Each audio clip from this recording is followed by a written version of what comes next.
wondered why people tend to take credits for positive outcomes or events but blame external factors for negative outcomes?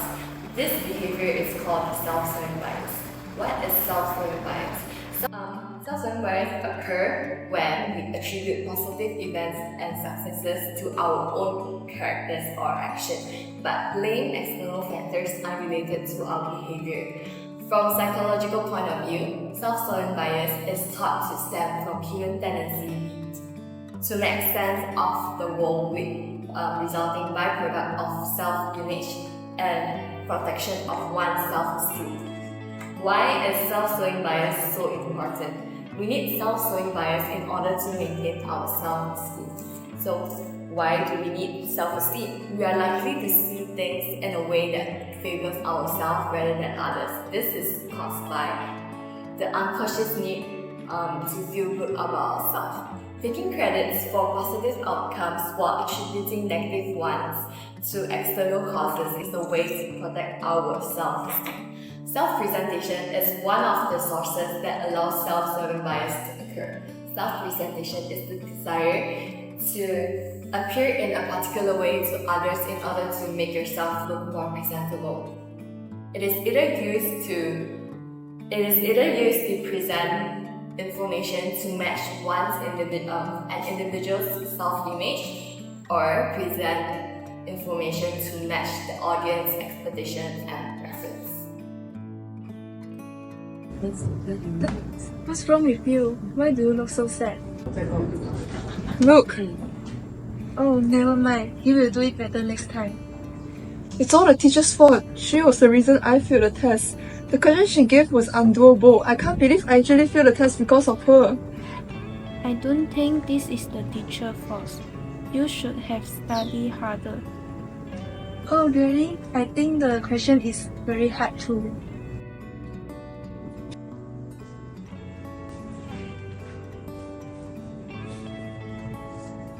How can she blame the teacher when he didn't do the revision?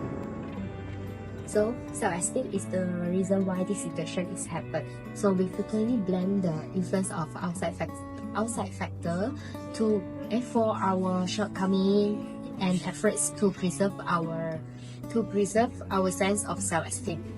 What's the impact of this situation is the lack of accountability. Individuals tend to avoid responsibility when they face failure or setbacks. This will cause them to neglect responsibilities and become irresponsible people.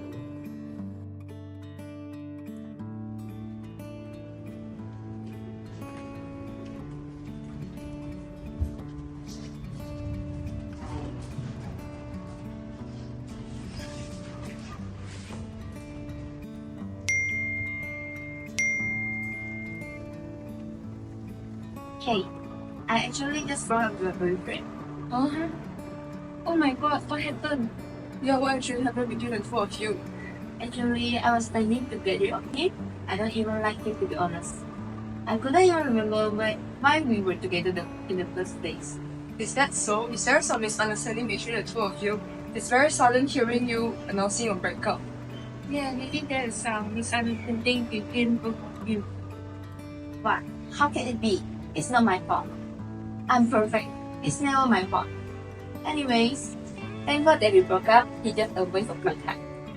Oh, okay. Chill, don't be mad. Let's go shopping.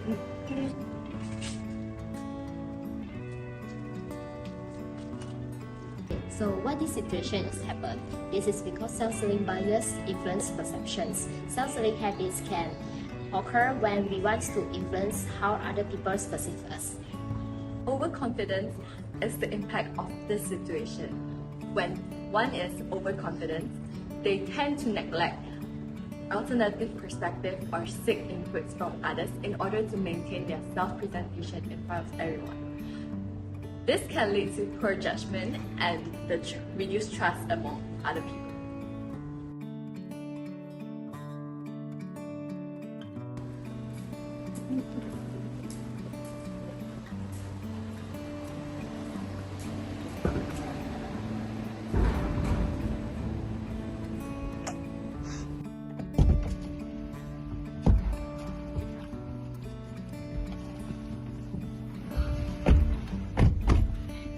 engine. Hey, Wenji, connect the Bluetooth. Okay.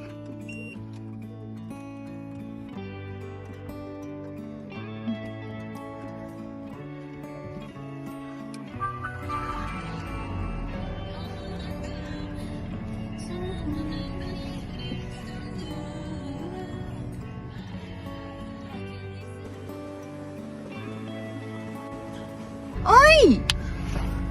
Oh my god, what happened? Did we just hit others? Oh my god, I thought I almost died.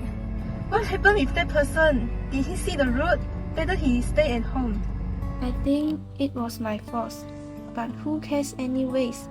As long as I don't say anything, it's never my fault. It's obviously your fault, but you always blame others. It's not my fault.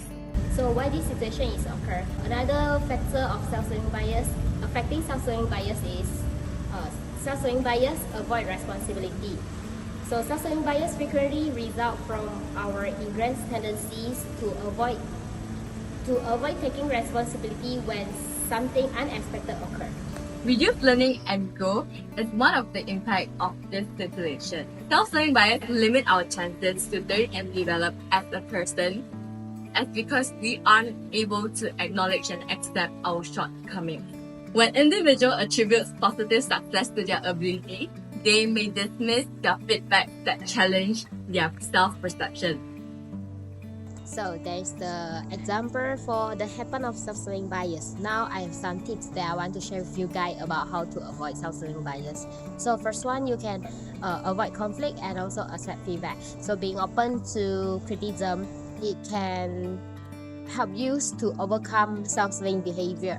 So when you are receptive to constructive feedback, you may find more easiest to evaluate your performance. For the objective self-evaluation actually is to allow you to recognize your weakness and improve them without reducing your self-worth. Plus, you can ask for the honest opinion from your friends, even people who can provide you an objective feedback. In that way, you can get a second-person perspective that can improve your self-evaluations and help you to defeat bias, which can affect your professionalism. Aside from this, the second way you can do to avoid self-serving bias is to practice self-compassion. Allow yourself to be imperfect and treat yourself in unconditional kindness, even when you fall short of your own experience, as it is an individual ability to recognize distress and commit the elevating distress. So self-evaluations involve demonstrating self-kindness, being less critical, and also non-judgmental. So self-compassion can practice through mindfulness, therapy, and also meditations. In that way, you can create a realistic self-evaluation without fear of recognizing your weakness and lowering your self-esteem. To enhance our relationship and minimize the negative effects of the self-serving bias, we have to first, practice our self-awareness. Please be mindful of your language, tone, and actions. Reflect on your behavior and assess whether the self-serving bias is influencing your perception. Second, we must have empathy and perspective taking. We can put ourselves in others' shoes. Consider their perspective and try to understand their feelings. Third, we can have an open and honest communication in our relationship. We encourage others to express their feelings. In conclusion, self-serving bias is a tendency to attribute positive effects to ourselves and negative effects to external factors which influence our interpersonal relationship. Thank you for watching our videos and wish you guys Happy New Year. Bye bye!